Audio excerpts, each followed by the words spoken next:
ರೇಣುಕಾಸ್ವಾಮಿ ಕೊಲೆ ಪ್ರಕರಣದ ಪ್ರಮುಖ ಆರೋಪಿ ನಟ ದರ್ಶನ್ ಪತ್ನಿ ವಿಜಯಲಕ್ಷ್ಮಿಗೆ ಅಶ್ಲೀಲ ಕಾಮೆಂಟ್ ಹಾಕಿದ್ದ ಒಬ್ಬ ಬೆಂಗಳೂರು ಮೂಲದ ವ್ಯಕ್ತಿ ಸೇರಿ ಇಬ್ಬರು ಅರೆಸ್ಟ್ ಆಗಿದ್ದಾರೆ ಅನ್ನೋ ಮಾಹಿತಿ ಲಭ್ಯವಾಗ್ತಾ ಇದೆ. ಸೈಬರ್ ಪೊಲೀಸರಿಂದ ಇಬ್ಬರು ವ್ಯಕ್ತಿಗಳ ಬಂಧನ ಆಗಿದೆ. ಚಂದ್ರು ಮತ್ತು ನಿಖಿಲ್ ಎಂದು ಗುರುತಿಸಲಾಗಿದೆ. ಈ ಪೈಕಿ ಓರ್ವ ಆರೋಪಿ ಬೆಂಗಳೂರು ಮೂಲದ ವ್ಯಕ್ತಿ 2025ರ ಡಿಸೆಂಬರ್ನಲ್ಲಿ ವಿಜಯಲಕ್ಷ್ಮಿ ದಾವಣಗೆರೆಯಲ್ಲಿ ಹೇಳಿಕೆ ನೀಡಿದ್ರು. ಆ ಹೇಳಿಕೆ ನೀಡಿದ ಬಳಿಕ ವಿಜಯಲಕ್ಷ್ಮಿ ಅವರ ಕುರಿತು ಕೆಲವು ಅಶ್ಲೀಲ ಕಾಮೆಂಟ್ಗಳು ಸಾಮಾಜಿಕ ಜಾಲತಾಣದಲ್ಲಿ ಹರಿದಾಡಿದ್ದವು. ಇದರ ವಿರುದ್ಧ ಸಿಡಿದ ವಿಜಯಲಕ್ಷ್ಮಿ 15 ಇನ್ಸ್ಟಾಗ್ರಾಮ್ ಐಡಿ 150ಕ್ಕೂ ಹೆಚ್ಚು ಕೆಟ್ಟ ಕಾಮೆಂಟ್ ವಿರುದ್ಧ ಫೋಟೋ ಸಮೇತ ದೂರು ನೀಡಿದ್ರು. ತನಿಖೆ ಕೈಗೊಂಡಿದ್ದ ಸೈಬರ್ ಪೊಲೀಸರು 15 ಐಡಿಗಳ ಪೈಕಿ ಇಬ್ಬರನ್ನ ಅರೆಸ್ಟ್ ಮಾಡಿದ್ದಾರೆ. ಇತ್ತೀಚೆಗಷ್ಟೇ ವಿಜಯಲಕ್ಷ್ಮಿ ಪೊಲೀಸ್ ಆಯುಕ್ತ ಸೀಮಂತ್ ಕುಮಾರ್ರನ್ನ ಭೇಟಿಯಾಗಿದ್ರು. ಬಳಿಕ ಪೋಸ್ಟ್ ಮಾಡಿ ಅತೃಪ್ತತೆಯನ್ನ ವ್ಯಕ್ತಪಡಿಸಿದ್ರು. ನಮ್ಮ ದೇಶದಲ್ಲಿ ವ್ಯವಸ್ಥೆ ಮತ್ತು ಕಾನೂನು ಎಲ್ಲರಿಗೂ ಒಂದೇ ಎಂದು ನಾನು ನಂಬಿದ್ದೇನೆ. ಹಾಗಾಗಿ ರಮ್ಯಾರಿಗೆ ಅಶ್ಲೀಲ ಕಾಮೆಂಟ್ ಹಾಕದವನ್ನ ಹಿಡ್ಕೊಂಡು ಎಳಕ ಬಂದ್ರಿ. ನಾನು ಕಂಪ್ಲೇಂಟ್ ಕೊಟ್ಟು ಇಷ್ಟು ದಿನ ಆದರೂ ಕೂಡ ನೀವು ಹಿಡಿದಿಲ್ಲ ಅಂತ ಹೇಳಿ ಒಂದು ಆರೋಪ ಮಾಡಿದ್ರು. ಅದಾದ ನಂತರ ಪೊಲೀಸರು ತನಿಖೆ ಮಾಡಿದ್ರು, ಏನೋ ಗೊತ್ತಿಲ್ಲ, ಇಬ್ಬರನ್ನ ಎಳಕೊಂಡು ಬಂದವರು. ಈಗ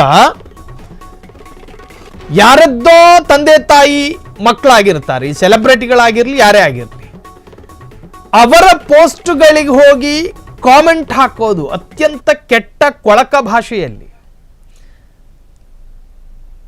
ಆ ಕಾಮೆಂಟ್ಗಳನ್ನು ಹಾಕಿ ವಿಕೃತವಾಗಿ ಆನಂದ ಪಡೋದು. ಈಗ ನೀವು ಅರೆಸ್ಟ್ ಆಗಿದ್ದೀರಿ, ನೀವು ಸುದೀಪ್ ಫ್ಯಾನ್ ಆಗಿರ್ತೀರೋ, ದರ್ಶನ್ ಫ್ಯಾನ್ ಆಗಿರ್ತೀರೋ, ಯಾರದೇ ಫ್ಯಾನ್ ಆಗಿರಲಿ, ನಿಮಗೆ ಜಾಮೀನು ಕೊಡೋದಕ್ಕೆ ಅವ್ರು ಬರ್ತಾರಾ?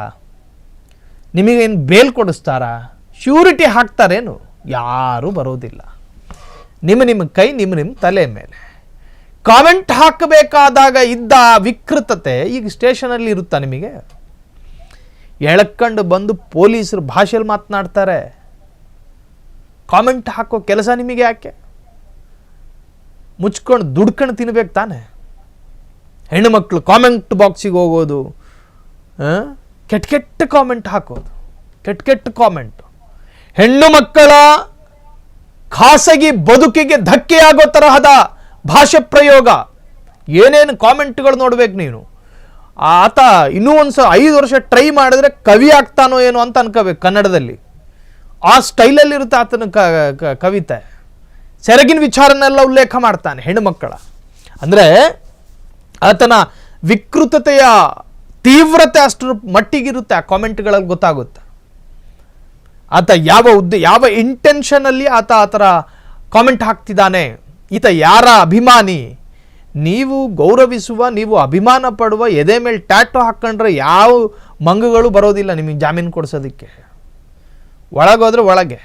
ಸೈಬರ್ ಕ್ರೈಮ್ ಈಗ ಬಹಳಷ್ಟು ಸ್ಟ್ರಾಂಗ್ ಆಗಿದೆ. ನೀವು ಎಲ್ಲಿ ಕೂತ್ಕೊಂಡು ಜರ್ದಾಬಿಡ ಹಾಕ್ಕೊಂಡು ಕಾಮೆಂಟ್ ಹಾಕೋದು, ಇಲ್ಲೇ ಕೂತವನೇ, ಅವ್ನು ಕೂತಿರೋ ಜಾಗನೇ ಕಟ್ಟೆ ಅಂತಲೂ ಗೊತ್ತಾಗ್ಬಿಡುತ್ತೆ. ಸೊ ಹಾಗಾಗಿ ಏನು ಸೈಬರ್ ಕ್ರೈಮ್ನವರ ಅತ್ಯಂತ ಕ್ಷಿಪ್ರವಾದ ಕಾರ್ಯಾಚರಣೆಯಲ್ಲಿ ಆತನ ಕರೆಂಟ್ ಲೊಕೇಶನ್ ಕೂಡ ಗೊತ್ತಾಗುತ್ತಂತೆ. ಸೊ ಈಗ ಇಬ್ಬರನ್ನ ಅರೆಸ್ಟ್ ಮಾಡಿದ್ದಾರೆ ಅನ್ನೋ ಮಾಹಿತಿ ಇದೆ. ಸೀಮಂತ್ ಕುಮಾರ್ರನ್ನ ಆಗಿದ್ದಂಥ ವಿಜಯಲಕ್ಷ್ಮಿ, ಅದಾದ ನಂತರ ಪೊಲೀಸರು ಸ್ವಲ್ಪ ಕ್ಷಿಪ್ರ ಕಾರ್ಯಾಚರಣೆ ಮಾಡಿ ಇಬ್ಬರನ್ನ ಅರೆಸ್ಟ್ ಮಾಡಿದ್ದಾರೆ ಅನ್ನೋ ಮಾಹಿತಿ. ಕ್ಷಣ ಕ್ಷಣದ ಸುದ್ದಿಗಳಿಗಾಗಿ ಫ್ರೀಡಂ ಟಿವಿ ಸಬ್ಸ್ಕ್ರೈಬ್ ಮಾಡಿ, ಲೈಕ್ ಮಾಡಿ ಹಾಗೂ ಫಾಲೋ ಮಾಡಿ. ಹೊಸ ಸುದ್ದಿಗಳ ನೋಟಿಫಿಕೇಶನ್ಗಾಗಿ ಬೆಲ್ ಐಕಾನ್ ಮೇಲೆ ಕ್ಲಿಕ್ ಮಾಡಿ.